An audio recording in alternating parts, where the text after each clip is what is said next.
ꯃꯌꯥꯝ ꯆꯅꯝ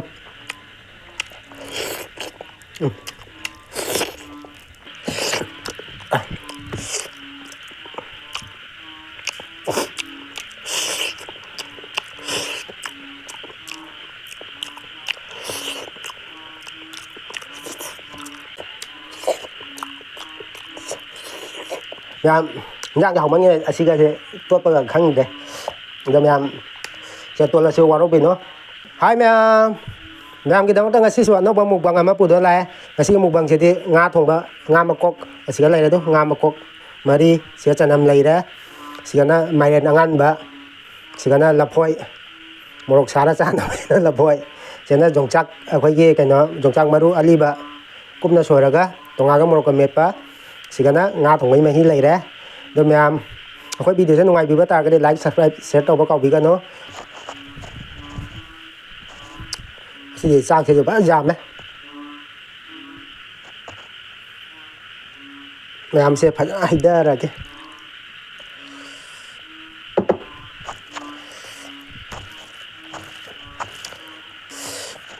ꯃꯌꯥꯝ ꯑꯍꯥꯟꯕꯩ ꯆꯥꯛꯈꯣꯝꯁꯦ ꯈꯔ ꯆꯥꯍꯧꯒꯦ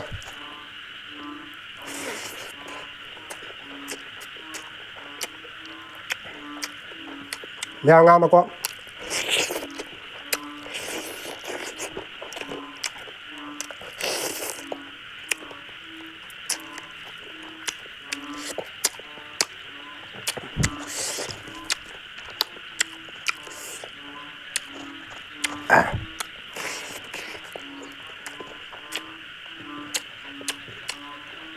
ꯌꯥꯝ ꯌꯣꯡꯆꯥꯛ ꯃꯔꯨ ꯃꯦꯠꯄ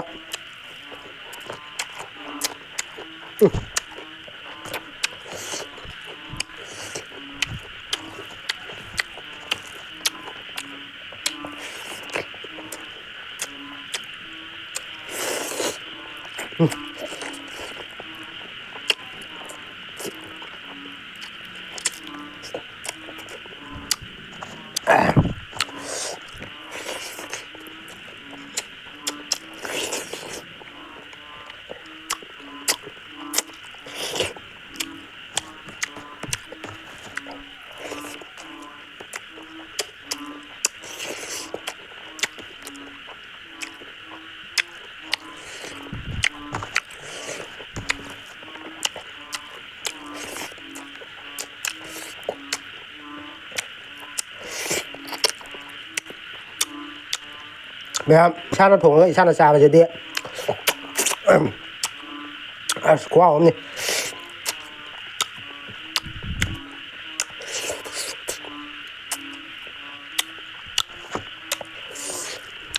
ꯃꯌꯥꯝ ꯃꯅꯤꯡꯗꯁꯨ ꯍꯪꯉꯣꯏ ꯌꯥꯝ ꯈꯣꯡꯉꯤꯅꯦ ꯍꯪꯉꯣꯏ ꯑꯆꯧꯕꯗꯣ ꯉꯣ ꯉꯥꯡ ꯍꯥꯏꯅ ꯌꯥꯝ ꯆꯅꯝ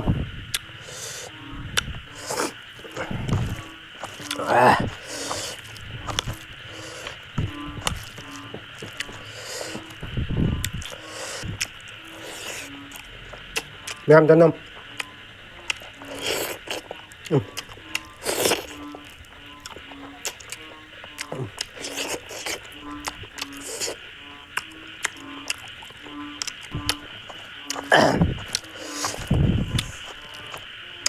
ꯃꯌꯥꯝ ꯆꯅꯝ ꯌꯥꯝꯅ ꯆꯥꯎ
nha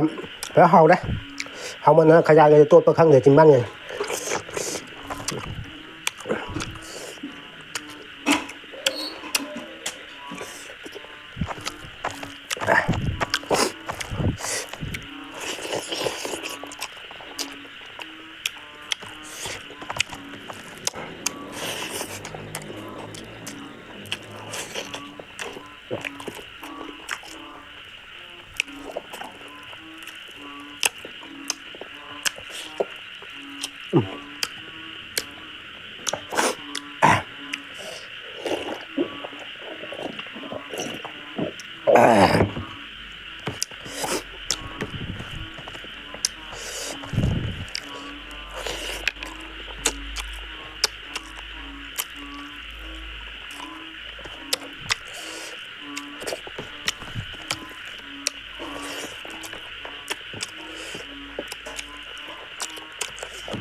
rất là cái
hầu đó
hầu đấy nha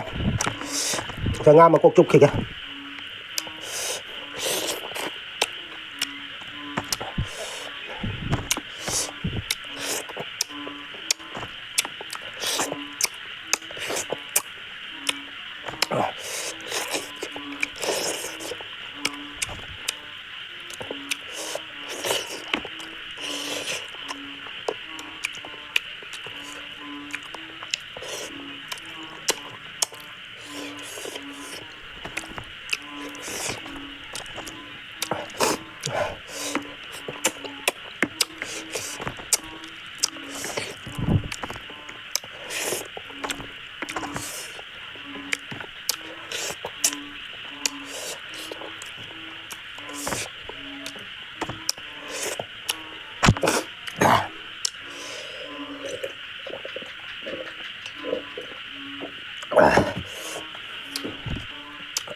Yan, may rin ang besar ya.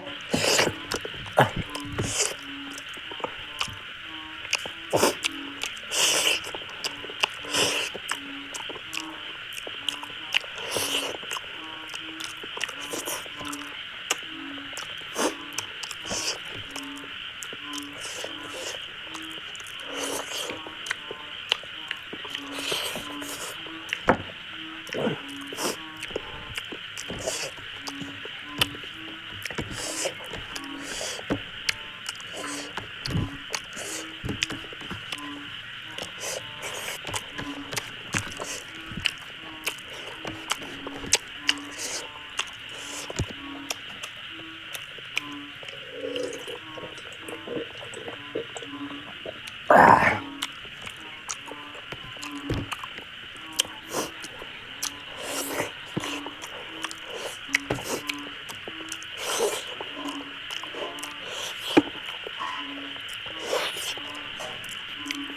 mày cứ đi mà cú mà nát cái thân mà đừng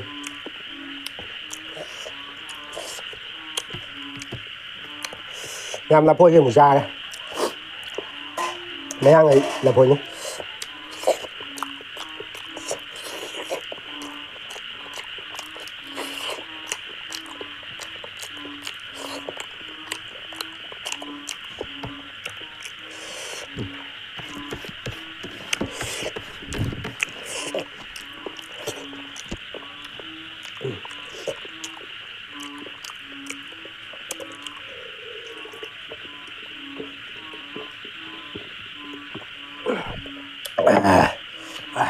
ở xa đây